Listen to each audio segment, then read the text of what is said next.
Welcome to McPlum, simple solutions served daily. In this video, I will show how to create an Airtable base. First, log into your Airtable account and locate the Add a Base button on your dashboard. You will then be presented with three options, starting from a template, importing existing data, or building a base completely from scratch.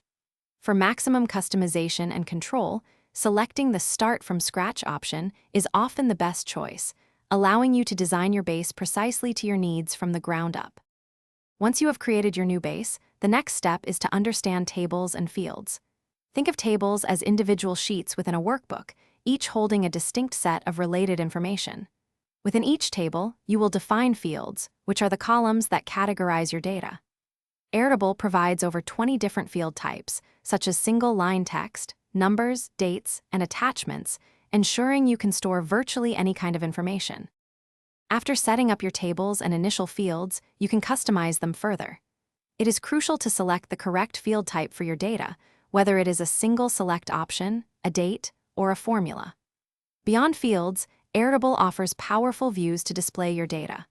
You can switch between grid, calendar, gallery, or Kanban views, each providing a unique perspective to help you manage and understand your information more effectively.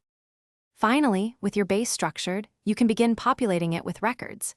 Each record represents a single item or entry, similar to a row in a spreadsheet. Airtable also excels in collaboration. You can invite team members to your base, assigning them different permission levels, from read-only to full creator access. Sharing your base or specific views allows for seamless teamwork and efficient information distribution across your organization. Thanks for watching. Stay juicy and subscribe.